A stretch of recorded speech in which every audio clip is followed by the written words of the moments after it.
কিছুদিন আগে বাংলাদেশে এনআই এর সিস্টেম চালু হলো এবং তারপরে অনেকের ফোনেই কিন্তু নেটওয়ার্ক কানেক্টিভিটি অফ হয়ে গিয়েছিল। সেই ফোনগুলো কি এই মুহূর্তে চালু আছে? নেটওয়ার্ক কানেক্টিভিটি ঠিক হয়েছে? আবার লাস্ট ইয়ারের ফ্ল্যাগশিপ স্মার্টফোনগুলোর এই মুহূর্তে দাম কেমন, কমলো নাকি বাড়লো? কিংবা আপনি এভাবে বলতে পারেন টেলিফটো আর পেরিস্কোপ জুম লেন্স এর মাঝে তফাৎই বা কতটুকু রয়েছে? অনেক ইন্টারেস্টিং প্রশ্নের উত্তর আজকের ভিডিওতে আপনারা পেতে যাচ্ছেন। যারা আমাদের চ্যানেলটি নতুন দেখছেন এই মুহূর্তে হয়তো বা জানেন না, প্রতি রবিবারে আপনাদের প্রশ্নগুলো নিয়ে আপনাদের সাথে আমাদের আলোচনা হয় এবং এই ভিডিওটা আপনারা অনেক বেশি পছন্দ করেন, কারণ সরাসরি আপনার কমেন্টের উত্তরগুলোই এখানে দেওয়া হয়। অলরেডি আজকের ভিডিওতে অনেকগুলো কমেন্ট রয়েছে, সেগুলো নিয়েই আমরা কথা বলবো। প্রথম কমেন্ট সিজন ভাই লিখছেন, ভাই ধরেন একটি টেলিফটো লেন্স 3x এ পোর্ট্রেট তুলতে পারে, আবার একটি মেইন ক্যামেরাও ওই একই ডিটেল রেখে 3x এ পোর্ট্রেট তুলতে পারে, কারণ মেগাপিক্সেল বেশি। তাহলে কি দুটোর ফটো কোয়ালিটি পোর্ট্রেটে একই হবে নাকি টেলিফটো এগিয়ে থাকবে? দেখুন, টেলিফটো সে জুম করছে কিন্তু একেবারে অপটিক্যালি, যেখানে লসলেস, অর্থাৎ কোনোভাবে লস হওয়ার পসিবিলিটি নেই। বাট যে ফোনের টেলিফটো নেই কিন্তু হাই রেজুলেশন রয়েছে, সে ওই লেভেলে দিতে পারবে না। আপনি যতই বলুন যে রেজুলেশন ক্রপ করে একটু হয়তোবা ঠিকঠাক দিচ্ছে, যেহেতু ওখানে পিক্সেল বেশি নিচ্ছে বা এরকম কিছু, বাট না, যেটাতে টেলিফটো জুম লেন্স রয়েছে সেইটার মতো হবে না। হয়তোবা দেখতে ছোট একটা স্ক্রিনে মোটামুটি একই রকম লাগলেও আপনি যখন ভালো করে দেখবেন কালার একুরেট কোনো একটা বড় ডিসপ্লেতে, তখন আপনি ঠিকই তফাৎটা ধরতে পারবেন। টেলিফটো যে স্মার্টফোনটিতে রয়েছে সেটার যদি বাকি সব কিছু ঠিকঠাক থাকে, আইএসপি বা ক্যালকুলেশন সব কিছুর পরে ওইটার ছবি বেটার আসার কথা। আসাদুল্লাহ ভাই লিখছেন, পৃথিবীর মোবাইল ফোন আবিষ্কারক কে এবং কোন ব্র্যান্ড, এটা নিয়ে মত পার্থক্য দেখা যায় অনেক। বিশদ আলোচনায় ক্লিয়ার করার অনুরোধ রইল। অ্যান্ড্রয়েড প্রথম আনে কোন ব্র্যান্ড সেটাও জানাবেন স্যাম ভাই, ধন্যবাদ। ভাইয়া, মোবাইল ফোনের ইতিহাস নিয়ে একেবারে খুব সুন্দর একটা বড় সড়ো ইন ডিটেলের ভিডিও আমাদের করা আছে, হয়তোবা আপনি ওই ভিডিওটা মিস করে গেছেন। ওইটা দেখলে এই যে এখানে যতগুলো কোশ্চেন করছেন, প্রথম ফোন কারা নিয়ে আসছে, কত সালে কোন কোন নেটওয়ার্ক কোন কোনভাবে আসছিল, স্মার্টফোনেই বা কবে আসে, প্রত্যেকটা ডিটেইল আমি বলছিলাম। ওই ভিডিওটার লিঙ্ক আমার ভিডিও ডেসক্রিপশনে দেওয়া আছে। যারা এখনও দেখেনি অবশ্যই দেখে নেবেন, যারা টেক লাভার রয়েছেন। আমার মনে হয় ওই ভিডিওটা আপনাদের পছন্দ হবেই। রুমান ভাই জানতে চেয়েছেন, ভাই আপনাদের টাইজোতে কি ঈদের কালেকশন আসবে, মানে পায়জামি পাঞ্জামার কথা জিজ্ঞেস করছেন। হ্যাঁ, অবশ্যই কালেকশন আসবে এবং আমরা স্পেশাল কিছু কালেকশন রাখার ট্রাই করবো, যেগুলো একটু ডিফারেন্ট, একটু ইউনিক হয় এবং অবশ্যই আপনাদের বাজেটের মধ্যেই থাকে। বাট রাইট নাও আমাদের খুব ভালো প্যান্টের কালেকশন চলে আসছে। নর্মালি আমি যে প্যান্টগুলো পরে থাকি আপনারা দেখেছেন হয়তোবা, প্রায় সবসময় আমি এগুলোই পরি, একটু ওই যে কার্গো টাইপের। এগুলোর 5-5টি কালার ভ্যারিয়েন্ট রিসেন্টলি চলে আসছে, মোটামুটি সব সাইজে অ্যাভেলেবল রয়েছে এবং আপনাদের জন্য সেই ডিসকাউন্টও অ্যাভেলেবেল আছে। অর্থাৎ SAM10 এই কুপন ব্যবহার করলে 10% ডিসকাউন্টও পেয়ে যেতে পারেন। যদি কারো ভালো লাগে দেখতে পারেন, একদম প্রিমিয়াম কোয়ালিটির, আমি নিজে ওটা ব্যবহার করি এবং আমাদের প্রোডাক্টই ওটা। এমডি ওমর ফারুক, ভাই আমি অনেকবার কমেন্ট করেছি, কোনো রিপ্লাই পাইনি, এই জন্য আমি খুবই দুঃখিত ভাই। রেডমি টার্বো 4 প্রো এই সময়ে কেনা ঠিক হবে, যেহেতু চাইনিজ ভ্যারিয়েন্টের ফোন আপডেট দেওয়ার পরে কি কোনো সমস্যা হবে কিনা? অলরাইট, এই প্রসঙ্গে অনেক অনেক পেয়েছি রেডমি টার্বো 4 প্রো নিয়ে। আমরা অবশ্যই চেষ্টা করব এইটা নিয়ে আরও একটা ডেডিকেটেড ভিডিও নিয়ে আসার জন্য, রিক্যাপ ভিডিও বলতে পারেন।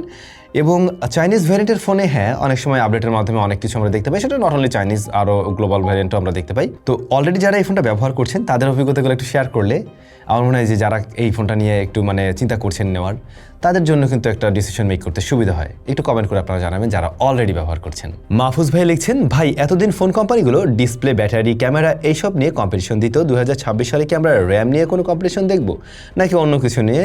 উত্তর দিবেন আশা করি। না, মনে হয় না। র্যামের কম্পিটিশন আরও আগেই বরং শেষ হয়ে গেছে। অলরেডি র্যাম সব ফোনেই মোটামুটি ভালোই দেওয়ার ট্রাই করে, বাজেট ফোনগুলোর হিসাবে আলাদা। এর বাইরে আপনারা 8GB 12GB পর্যন্ত তো দেখতে পান normally, mid range, high mid range, ফ্ল্যাগশিপে তো আরও বেশিও দেখা যায়। তো সেক্ষেত্রে র্যামের মনে হয় না যে এখানে তেমন কোনো বিষয় থাকবে। বরং আমার যা মনে হয় এবছরে চলবে ব্যাটারির কম্পিটিশন, এবং সেটাই বড়সড় করে চলার পসিবিলিটি আছে। সিলিকন কার্বনের ব্যাটারি আর চার্জার তো আছেই, বাট ব্যাটারিটার দিকেই মনে হয় মেইন ফোকাস থাকবে। লালমনিরহাট থেকে রকুন ভাই দারুণ একটা বিষয় জানতে চেয়েছেন, একই ব্র্যান্ড বাংলাদেশে অ্যাসেম্বল হচ্ছে এবং সেম ব্র্যান্ড বাইরের দেশ থেকেও আসছে, কোন ফোনটা ভালো হবে বলে আপনি মনে করেন?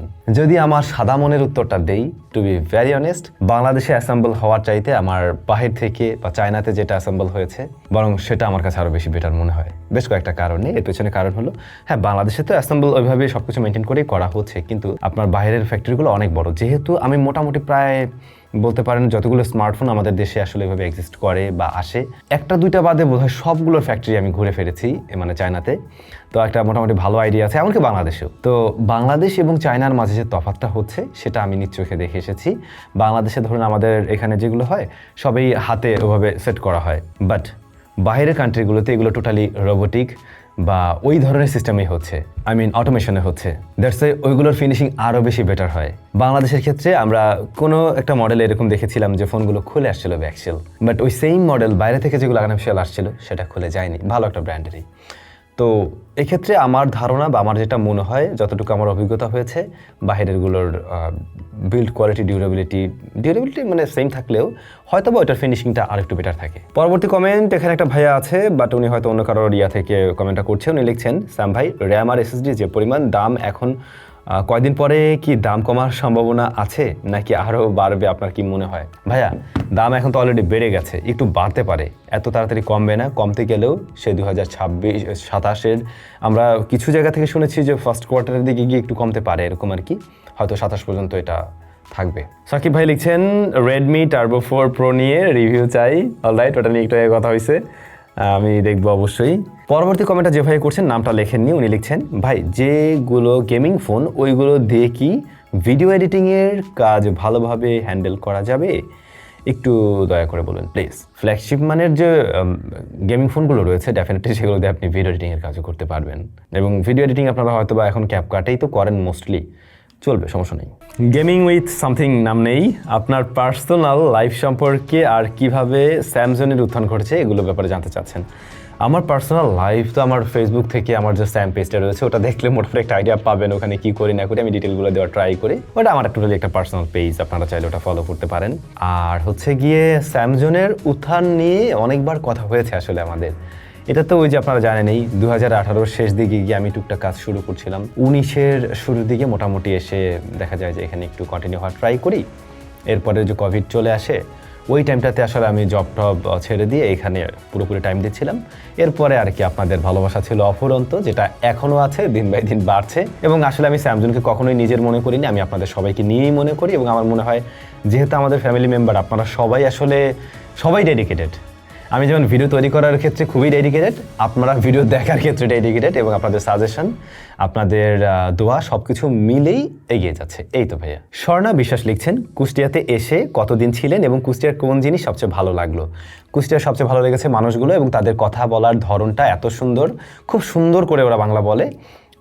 ওরা বললাম সরি, আপনারা খুব সুন্দর করে বাংলা বলেন এবং আমার খুবই ভালো লেগেছে। আপনাদের কাছ থেকে আমি কথা বলা শিখতেও চাই, খুবই ভালো লেগেছে এই বিষয়টা। আর কুষ্টিয়াতে আসলে আমি একদিনই ছিলাম, বাট অনেক সুন্দর এরিয়া, আমার যাওয়ার আবারও ইচ্ছা আছে।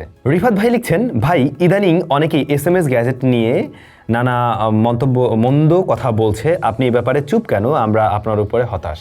হায়, আমার উপরে হতাশ হলে তো সমস্যা। ভাই, আমি যে কথা বলছি না, আপনাকে কে বললো? আজকে সকালেও আমি এরকম কোনো কমেন্ট পেয়েছি, পাওয়ার পরে আমি সাথে সাথে তাদের সাথে শেয়ার করছি। মানে আপনাদের কমেন্ট আসলে সেটা নিয়ে হয়তো বা আপনার সাথে আমার ডিরেক্টলি কথা হচ্ছে না, বাট আপনারা হয়তো জানেন না, যারা আমাদের কাছে মেইল করছেন বা এই ধরনের কমেন্ট করছেন, তাদের প্রত্যেকের কমেন্ট নিয়ে আমরা SMS গ্যাজেট বলুন বা আমাদের যাদের সাথেই কাজ হয় প্রত্যেকে আমরা পাঠাই যে এইটার সলিউশন কি কারণে হচ্ছে। ওনরা 1-to-1 তাদের সাথে কন্ট্যাক্ট করার ট্রাই করে, এবং এভাবে অনেকেই সলিউশন পেয়েছে। এবং যারা পেয়েছেন অবশ্যই একটু কমেন্ট করে জানাবেন, তাহলে হয়তো আপনারাও জানবেন যে আসলে আমরা যোগাযোগ করি কিনা। অবশ্যই যোগাযোগ করি তাদের সাথে। বাট SMS গ্যাজেটের হ্যাঁ বেশ কিছু বিষয় আমি শুনেছি, তাদের এই মুহূর্তে অনেকগুলো ব্রাঞ্চ ঢাকার বাইরে। তো যখন একটা কোম্পানি বড় হয় তখন মেনটেন্যান্সে একটু ঝামেলা হয়, মানে সরাসরি তো মালিক পক্ষ গিয়ে ওইখানে ওইভাবে সবসময় থাকে না, ঢাকারটা হয়তো তারা হ্যান্ডেল করে, তাও এখানেও তো 2টা বোধ হয়। তো এই ক্ষেত্রে কিছু টুকটাক ইস্যু আমরা শুনেছি, বাট ওনাদের সাথে আমাদের এই বিষয় নিয়ে মিটিংও হয়েছে রিসেন্টলি, এবং ওনারা ওই যেদিন SMS গ্যাজেটের ওপেনিংয়ে গেলাম ওই দিনই গাড়িতে বসে কথা হচ্ছিল, বললো যে এগুলো মানে ফিক্স করার জন্য ওনারা অলরেডি ওনাদের বেশ কিছু এমপ্লয়ি নতুন নিয়েছে, আগের যারা ছিল তাদেরকেও হয়তো বা ওখানে নেই তারা, ওনারা একটু ওনাদের ম্যানেজমেন্টে চেঞ্জ নিয়ে আসছে যাতে করে এই ধরনের সমস্যা আর না হয়। জীবন ভাই লিখছেন, ভাই আপনার স্যামসাং একাডেমিটার খবর কি? ওটা কি এখনো চলছে? এমনি ওয়েবসাইট তো রানিং আছে, বাট সেখানে কার্যক্রম না ওইভাবে নেই, আমার ব্যস্ততার কারণে আমি ওইভাবে গুছিয়ে উঠতে পারিনি। বাট আমরা প্ল্যান করেছি খুব শীঘ্রই ওখানেও আমরা অ্যাটলিস্ট মানে যাতে কিছু একটা গিয়ে আপনারা শিখতে পারেন এরকম একটা ফ্রি কোনো কোর্সের ব্যবস্থা রাখার প্ল্যান আছে। ফ্রি হলে সুবিধা হয় আপনাদের জন্য, আমি জানি, সেরকম ব্যবস্থাই করার প্ল্যান আছে। নাহিদ ভাই লিখছেন, ভাই DIY চ্যানেলে ভিডিও দেন না কেন? ভিডিও কবে দিবেন? আরে ভাই, স্যামসাং নিয়েই তো পারছি না। স্যামসাং DIY আসলে ওইটা আমার একদম মানে কোর জায়গা বলতে পারেন। আমি যখন মানে থাকি কি বলে নিরিবিলি আসলে সময় হয় না, তারপর সময় বের করা ট্রাই করি, তখনও আমি ওই সমস্ত জিনিস ঘাটাই এখনও, কিন্তু ভিডিও আর করা হয় না। এমনকি আপনারা জানেন আমি রিসেন্টলি না অনেক আগে থেকেই করছি মোটামুটি, বাট হয়তো শেয়ার করা হতো না। আমি টেরারিয়াম তৈরি করি, বা অ্যাকোরিয়াম, এই জিনিসগুলো নিয়েও এটাও কিন্তু ডিআইওয়াই এর একটা অংশ। তো আপনারা বললে আমি এই রিলেটেড কিছু ভিডিও কিন্তু ওখানে দিতে পারি, যে কিভাবে টেরারিয়ামগুলো তৈরি হচ্ছে বা কিভাবে আমি করি এগুলো আপনারা কমেন্ট করে জানাবেন, তাহলে ওইগুলো শেয়ার করা যেতে পারে।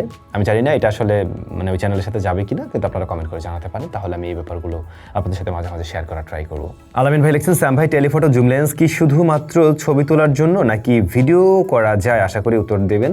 অবশ্যই আপনি ভিডিও করতে পারবেন, কেন পারবেন না? টেলিফটো দিয়ে ভিডিও করা যায়, তবে অনেক সময় হয় কি মেইন ক্যামেরার সাথে হয়তো বা কালার বা বেশ কিছু জায়গায় একটু পিছিয়ে পড়ে আর কি। শরীফুল্লাহ ভাই, আপনার স্টুডিওর পুরোটা দেখতে চাই টুঙ্গিপাড়া। অবশ্যই আমরা স্টুডিও নতুন করে অনেক বড় করেছি, আগের মতো নেই, ডিফারেন্ট সেটআপ আপনারা দেখতে পাচ্ছেন। ডেফিনেটলি আমরা এই টোটালটার আর একটা ট্যুর ভিডিও আপনাদের জন্য দিব, এবং আমি অবশ্যই শুধুমাত্র ট্যুর দিচ্ছি এমন না, দেখানোর চেষ্টা করব যে কোনভাবে করা হয়েছে, যাতে করে নতুন যারা কাজ করতে চান এই সমস্ত সেক্টরে কিংবা যে কোনো স্টুডিও, তাদের জন্য একটু হেল্প হবে নিশ্চয়ই। মিস্টার পারফেক্ট ভাই, এনআইআর ছাড়া মোবাইল ইউজ করলে কি সেটা কি হবে? ওইটা আমরা ওয়াইফাই ইউজ করতে পারবো, ওইটা ইউজ না করলে পাশাপাশি একটা বাটন ফোন বা কম দামি ফোন ইউজ করলেই তো হয়। এই ক্ষেত্রে আপনার মতামতকে অবশ্যই জানাবেন ভাই। প্লিজ, লাভ ফ্রম কি গাজারিয়া মুন্সিগঞ্জ। ওকে, থিওরিটিক্যালি তো আমরা তাই বুঝি না, যে আপনার ওই ফোনটার যদি অফ করে দেওয়া হয় নেটওয়ার্ক কানেক্টিভিটি, সিম কানেকশন, তাহলে আপনি ওয়াইফাই এর থ্রুতে অনেক কিছু ব্যবহার করতে পারবেন। এর পাশাপাশি একটা বাটন ফোন ব্যবহার করা যেতে পারে, মানে এটাই হতে পারে, তাই তো?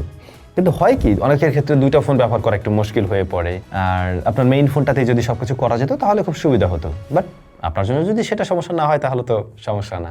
সোহেল রানা ভাই ভালো একটা কোশ্চেন করছে, এটা নিয়ে অনেকেরই কনফিউশন থাকার কথা। স্যাম ভাই, অনেক ফোনের রিভিউ দেওয়ার সময় আপনি বলছেন টেলিফটো জুম লেন্স আছে, আবার অনেক সময় বলতে শুনেছি পেরিস্কোপ জুম লেন্স এর কথা। তো মোবাইল ফোনের টেলিফটো অ্যান্ড পেরিস্কোপিক জুম লেন্সের পার্থক্য কী, এবং মোবাইল ফটোগ্রাফির জন্য কোনটা বেশি ভালো জানতে চাই। দেখুন, ফার্স্ট অফ অল মোবাইল ফটোগ্রাফির জন্য দুটোই ভালো হতে পারে। এখন এইখানে একটা ব্যাপার আছে, টেলিফটো আর পেরিস্কোপিক জুম লেন্স দুইটার কাজ কিন্তু সেম, দুইটাই অপটিক্যালি জুম করছে, বাট দুইটার ম্যানুফ্যাকচারিং স্টাইল ডিফারেন্ট, দুইটা ডিফারেন্ট কনস্ট্রাকশনে তৈরি হয়েছে। একটা একদম সরাসরি ভার্টিক্যালি, মানে টেলিফটোটা ধরুন লেন্সটা এইভাবে আপ ডাউন করছে, হ্যাঁ, আর পেরিস্কোপ যেটা এইটা এইভাবে। পেরিস্কোপিক জুম লেন্সের মাঝে মিররের মাধ্যমে কাজ করে, মিররের রিফ্লেকশন থেকে হচ্ছে গিয়ে সেন্সর নিতে পারে, আর যেটা টেলিফটো ওটা সরাসরি সেন্সরের উপরে গিয়ে হিট করছে আলো।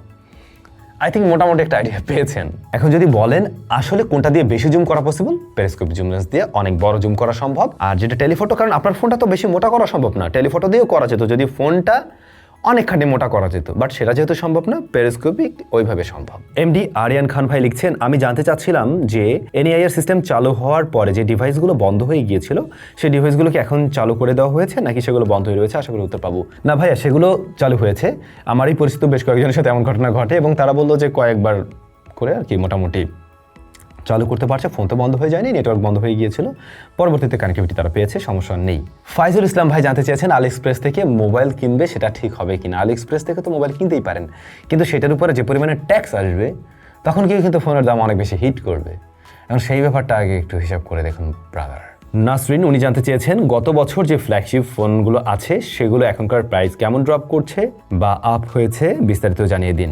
গত বছরের যে ফ্ল্যাগশিপ ফোনগুলো রয়েছে সেগুলোকে যদি আমরা কম্পেয়ার করি রিসেন্ট টাইমে আসা ফ্ল্যাগশিপ, তার মধ্যে ধরুন S26 আলট্রা আসবে, যদি ওইভাবে কম্পেয়ার করি দেন ডেফিনেটলি ওইটার চেয়ে দাম কম, কিন্তু কিছুদিন আগে পর্যন্ত ফোনের দাম বেশ ভালোই ড্রপ করছিল, বাট এখন এসে কিছুটা উপরের দিকে আছে, তো অনেকটা কম দামে আছে এমন না। আমি জানি এই কোশ্চেন আপনি কেন করছেন, আমার লাস্ট একটা ভিডিওতে আপনারা দেখছিলাম, আমি সাজেশন দিয়েছিলাম আপনারা লাস্ট ইয়ারের ফ্ল্যাগশিপগুলো কিনুন। বর্তমানে যে ফ্ল্যাগশিপ ফোনগুলো আসবে সেগুলোর তুলনায় ডেফিনেটলি কিছুটা হলেও লাস্ট ইয়ারের ফ্ল্যাগশিপগুলোর দাম কম থাকবে, বেশ কিছুটা কম থাকবে অবশ্যই। তো ওই জায়গা থেকেই বলা, কিন্তু আমরা যদি কম্পেয়ার করি প্রিভিয়াসলি লাস্ট কয়েকটা বছরের সাথে, তাহলে অবশ্যই দাম এখনও মোটামুটি ভালোই, ফ্ল্যাগশিপগুলোর যেগুলো অলরেডি এক্সিস্টিং লাস্ট ইয়ারের। তো কিছু করার নাই, এখন কষ্ট করে এগুলোই কিনতে হবে। ফুটবল লাভার বয় উনি লিখছেন সব কিছু বুঝে আসে কিন্তু একটা কথা বুঝে আসে না, আজকে মানেটা কি? হ্যাঁ, এই যে এসকে মানেটা কি? বিষয়টা হচ্ছে এটা একটা আমি আমার কোনো একটা পর্ব বা সেগমেন্টের নাম রেখেছি এরকম, যেখানে আপনাদের কোশ্চেনগুলো আমার জন্য থাকবে, আমি সেগুলোর উত্তর দেবো, আপনি স্যামকে আস্ক করছেন, এই হচ্ছে বিষয়, আর কিছুই না ভাই। তো ভাই ব্রাদার, এই ছিল আমাদের আজকের প্রশ্নোত্তর পর্ব। আপনাদের সাথে অবশ্যই স্যামজনের নতুন ভিডিওতে দেখা হচ্ছে।